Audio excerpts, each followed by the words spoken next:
Hey y'all, welcome to the Chroma side of YouTube. My channel is called Chroma Storm Arts, and I invite you to have fun with me and play and experiment and have a good time watching because I'm doing all of those things as well. Please feel free, if you enjoy what you see, to visit my website www.chromostormarts.com. Have a wonderful time and just be inspired. Thank you. Today I want to talk about negative space because I absolutely love negative space videos. Or negative space painting you. Let's see. What I want to do is I have a lot of paint mixed up here because I'm going to do 3 different videos with negative space in them, but I like to do monochromatic colors with negative space. So the first painting I'm going to do is sort of like yellow and brown monochromatic negative space. The first color that I have is Burnt Umber by Dollar and Ronnie. I have Lemon Yellow by Artist Loft. I have Gold by Master Touch. And I have a bear paint that's called Back to School's kind of mustardy yellow. Also, I have my white mixed up. I have a lot of white mixed up actually. And I found this acrylic paint that was kind of inexpensive because I use a lot of white at hobbylobby.com. And it is DecoArt Designer Acrylic. And it's pretty inexpensive. I think I ended up paying like $6 for this big jar. I have all of my paints already mixed, and they are the ratio is 20% Floetrol to to paint, and then drips of water to make it to consistency. And here's a cup. All right. And the consistency that you want is like honey dripping from your spoon. You want it to be thick on the stick, and then when you turn the stick, you see how it just dribbles like honey? You want it to be just flowing. All right. So let me grab my paint colors.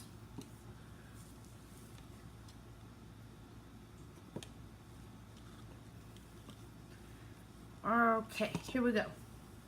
I'm gonna layer it in the cup, and I think what I want to do is I just want a burst of color. Sometimes I layer in the cup color white, color white, color white, color white, because I want the white to separate the colors a little bit and there to be a little bit more lacing in the torch after the fact. But this go round, I think I'm just going to do that. And I don't think I'm going to use all of this paint because I think I want more white than color.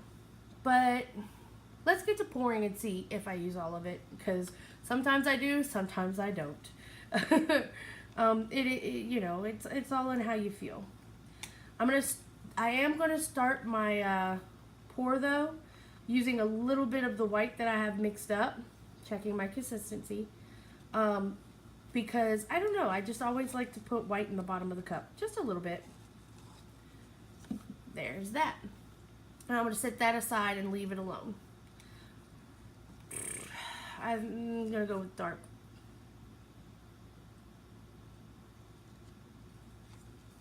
And a little bright yellow to go with that dark color. And I'm going to pour from up high. There you go. And I forgot to add silicone, but I'm not going to add silicone in all the colors. I'm just going to add silicone in a few, so that's okay that I forgot it, because I can just add it in the 2 that I haven't poured in the cup yet. And I'm using a 3-in-1 silicone out of the 2, 3, 4. I'm going to use 4 drops altogether in this pour. I'm using a 3-in-1 silicone that I got from the car department in Walmart.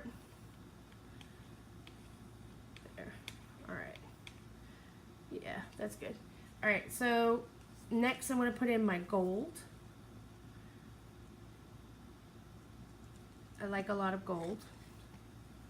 And then lastly, the Bear Back to School. It's beautiful mustard color. Do I want to use all of the paint? Yeah, I think I do. Give me a little, well, I'll use a little bit more, but not all of it. A little bit more of that pretty yellow, a little bit more of that brown, a little bit, I might use all of the gold. I'm going to use all of the gold. I like the gold in pours. It just gives it that pop of shine that just makes it look beautiful. All right. Now, when I do my negative space pours, I like to do off center. Well, if I cannot drop the canvas. There we go. Nice and off center. And I'm going to let it sit there for a minute. I'm going to move these cups out of the way. I'll probably end up doing a dirty pour with all of the paint that I don't use in all of my paintings at the end. Let me move my craft journal.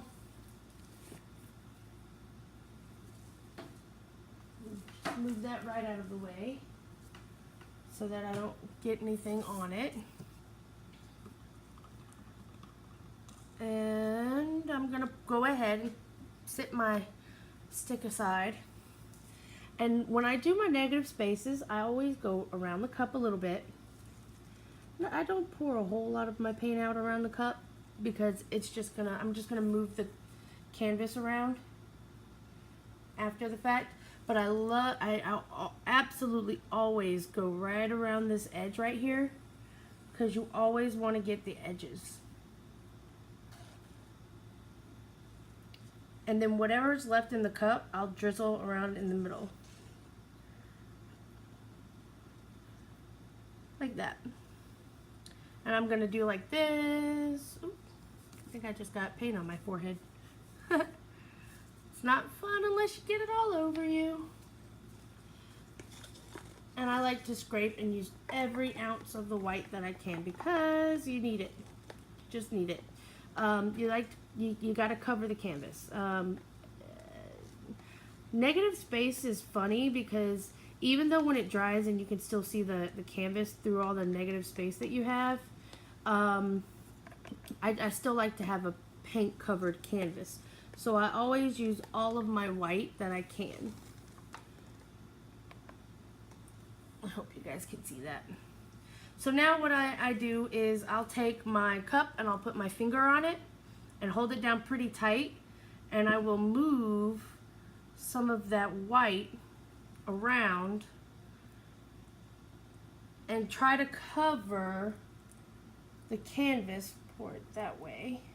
I don't want to pour all of my white off just yet. It will get pushed off a little bit. Take my stick and just kind of help it along. It will get pushed off a little bit because remember we're adding more paint to the did you hear my phone whistle? We're adding more paint to the picture. So what I'm going to do is I'm going to just lift a little bit and move forward and lift a little bit and move forward and then see what happens with that. Because I saw someone not too long ago do that and I really loved the effect that they got. Let me grab my I went and I realized when I was filming the other day that I use a lot of paper towels. So I saw on Will Black's vlog that he went to Home Depot and he got a pack of painter's rags. So I followed suit and I really liked that idea because it's always nice to have something to wipe your hands off on, but also it saves a lot of paper. I'd rather use a thing. What I'm doing now is I'm going to go ahead and torch out some of these air bubbles because I know I just mixed this paint, so I know there's air bubbles in it. And even though this is white, I'm still torching out the air bubbles. And I'm getting little cells, which is great because when I tilt this, it's gonna stretch the cells. So I'm pretty happy with that. So first I'm gonna tilt this way because I like negative spaces to have a part where it's just off of there. Cool. Now that is beautiful. I really like that. I like how it's just a shoot of color. But what I'm going to do is I'm going to run and get a toothpick really quick because I want to do some designs in that white paint with the paint that's on the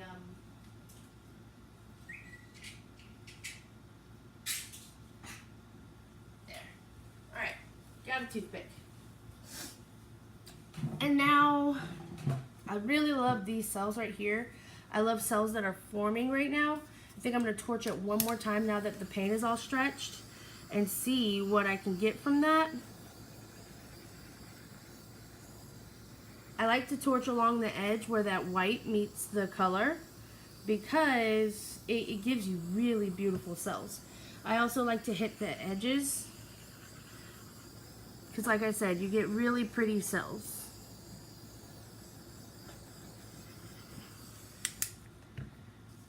I was just on the forum that Anne-Marie Ritterhoff created, and we were talking about, well, a lot of people call them a lot of different things, but I call them, you know, the trimmer graboids from that movie Trimmers. When cells make a straight line, it's really pretty to me, and I think I just got one of those straight line cells, so I'm pretty happy about that. I'm going to just dip into my other paint that I have mixed up for a different pour and use a little bit of the white. I can always mix more white for that pour later, but I really want a little more white to cover my edges. And so what I did was I just kind of covered that edge, and I'm going to use my palette knife to do that.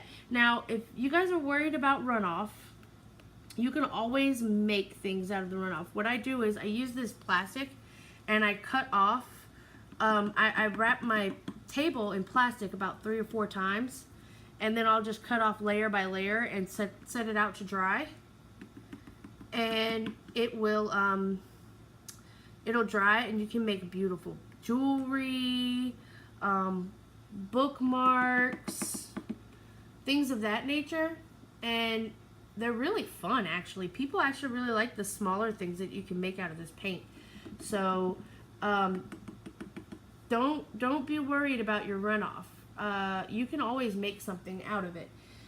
Now, if you're not the type of person that actually makes things out of your runoff, then mixing too much paint could be a worry for you. But like I said, I do. I make these little pendants and things like, if you've been to my website, chromastoromarts.com, or my Facebook page, Chromastrom Arts, you can look, and I actually did a blacklight. I also put it on the Anne-Marie Ritterhoff's forum. I did a blacklight pour not too long ago, and I had runoff, and I really wanted to make pendants out of the runoff of that blacklight pour. So I did. I made these cute little pendants right here, and you see I resin sealed them, and they're really beautiful. I'm really happy with them. Now I'm gonna go ahead and make sure my corners are covered like that. Try to use the same color as what's on that particular side. So I'm gonna lift, and I'm gonna turn my canvas like that, and I'm very careful when I lift. Just turn it that way, and I'm gonna pick up some more color and just dab it on the edges. I'm actually really falling in love with this particular painting. It's kind of cool. This edge just seems to be pretty covered. This one over here could use a little more white. And I'm just very gently tapping it so that it runs down the sides like it would if I poured it off. And yeah, there you go. I'm very happy with that. And one more time over here. Make sure I got, okay. So this canvas seems to be very covered. Now, I want something happening in here. So what I'm gonna do is, I'm getting paint all over me. Well, what I'm gonna do is get paint all over me. I'm just gonna drag some of this paint out and try to make it look pretty natural. I'm using the side of my toothpick because I want it to look cool when I torch it. I am going to torch it again.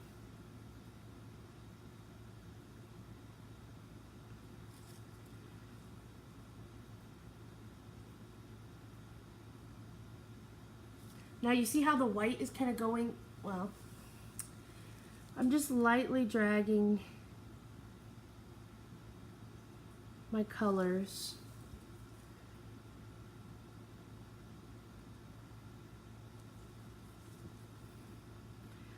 Anne-Marie Ritterhoff's always saying, make it look interesting. So, I'm making it look interesting.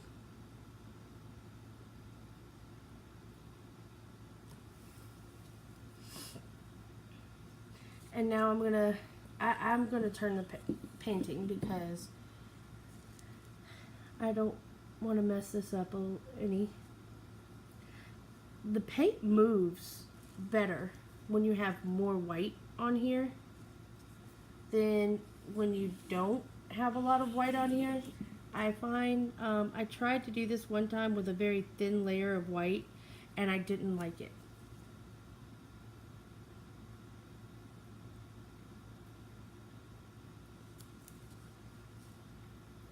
Now I'm not saying go really thick with your white because guess what? That will cause cracking and crazing. But when you do this, just make sure you have plenty of white.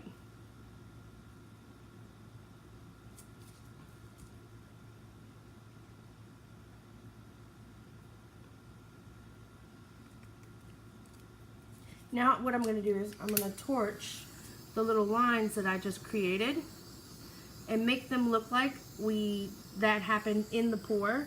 And little teeny tiny cells come out on them, so I'm pretty happy with that. It looks organic. It looks like it happened, which makes me really happy. Okay guys, I'm going to take off my well, hold on. Don't take off my gloves yet. Let me get this laying straight on my table, and then I'll take off my gloves, and I will film this pour. Move it to the side over there. Well, I want a lot of light on it, so move it back over this way. There we go. Perfect. All right. Now, I'm going to take you guys down and show you this pour. Alright guys, this is what I just did with my toothpick.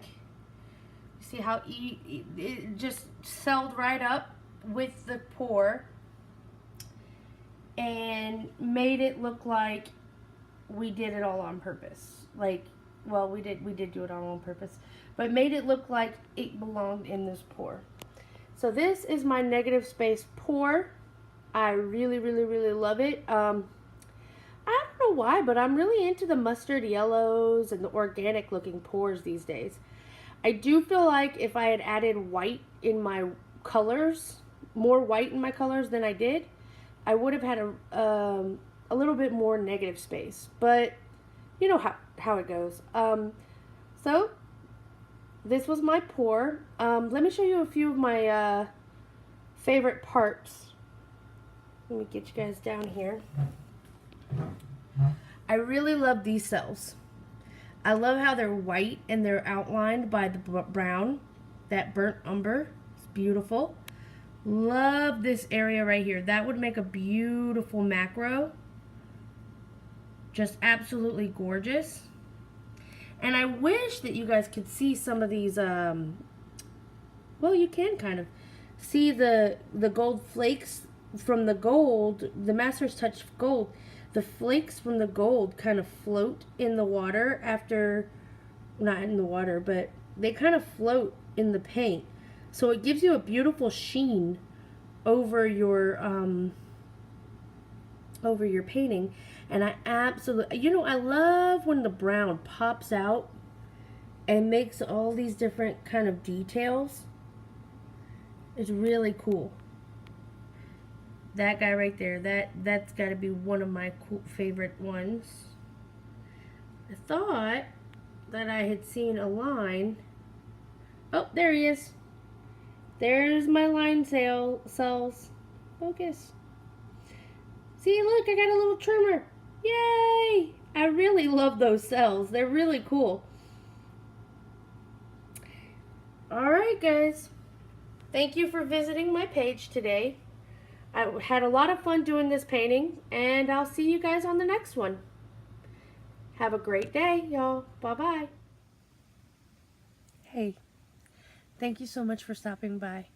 If you enjoyed what you just watched, please hit that subscribe button. Give me a thumbs up for a like, and hit the bell.